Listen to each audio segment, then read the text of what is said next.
Hi, it's Joy with Enjoy It Healthy, and I have a recipe that is very versatile, but I'm actually making it for Valentine's, and maybe you will want to make it for your Valentine.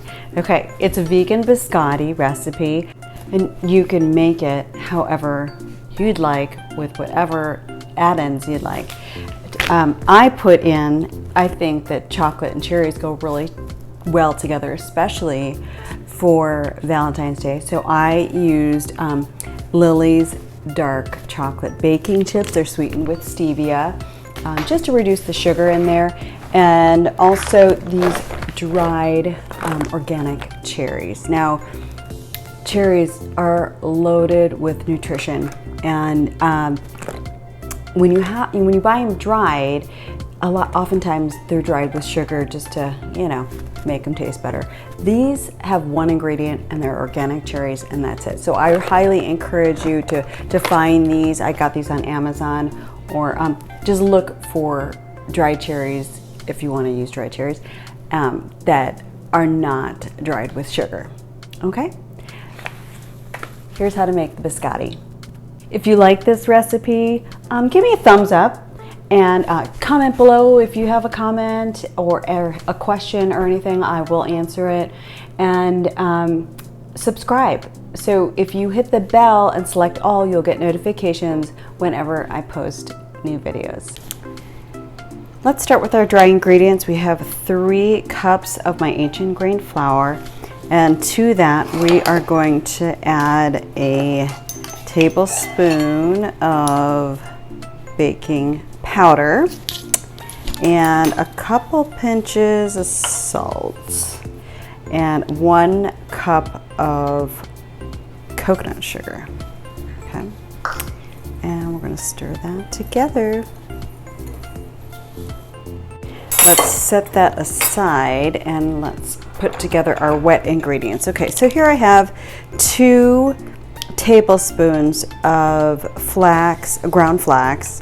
I buy it whole and then I grind it in an old coffee grinder. Anyway, and then added 6 tablespoons. You could also use of water. You could also use Aquafaba. And this has been sitting for about 30 minutes. So you can see it's kind of getting thicker. That should be good. To this, we're going to add some olive oil. Now I'm using a flavored olive oil. It's a blood orange infused olive oil, but you can use plain if you don't want to.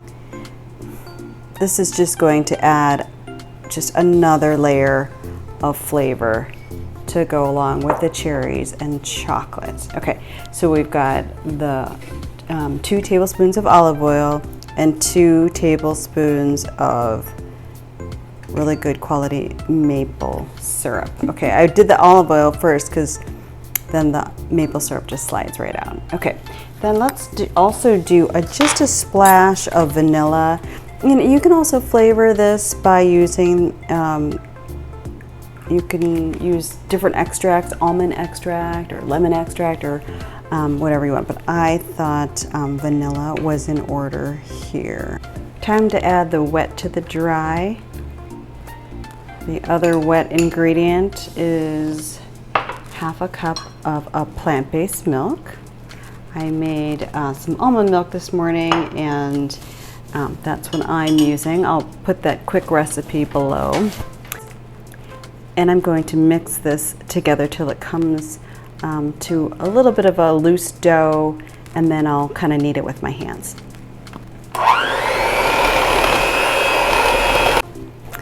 I guess you could call this a shaggy dough. It's pretty soft and pliable. It's not all the way together, but at this point I'm going to add our cherries and chocolate, and I'm going to do like a very generous cup of each. They want them out.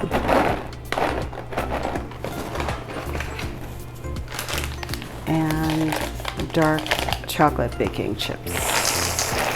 These are by Lily's, and they're sweetened with stevia and erythritol. Oh, there's just a little left. I'll put them all in.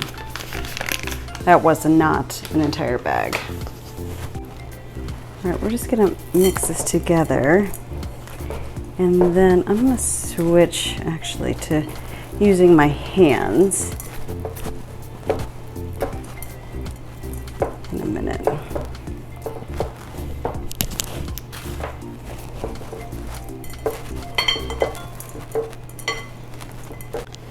So you can kind of see this dough has come together and the cherries and chocolate are sort of evenly distributed. I'm just going to cut this in half, and I'm going to grab my cookie sheet that's lined with parchment paper. I'm just going to form 2 logs with each half. You can kind of see that I flattened the top of it. It will kind of round and puff out when it bakes because of the baking powder. Okay, time to bake.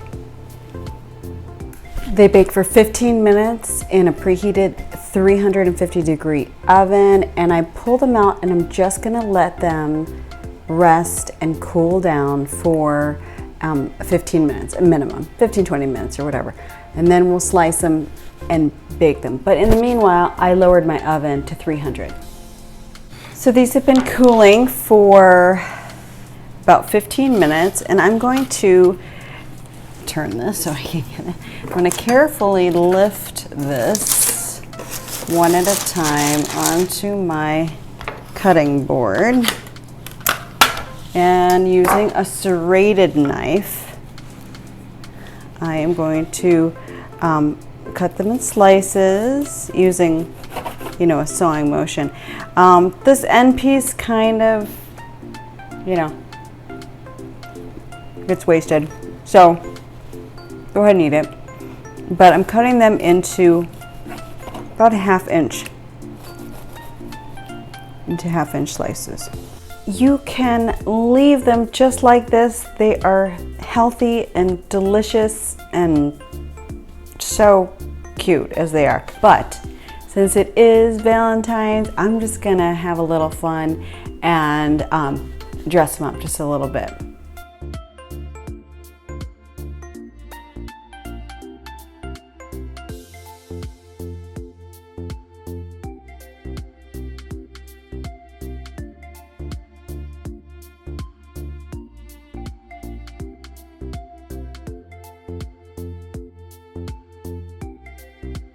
There you have it, a very sweet treat for your Valentine.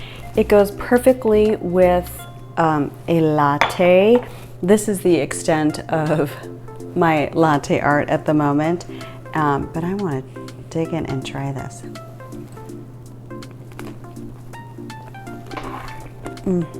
You can package them up in a cute little tin. They're going to be a great gift for your Valentine. Thanks so much for watching. I hope you'll make this recipe and change it up. You can make it for any occasion.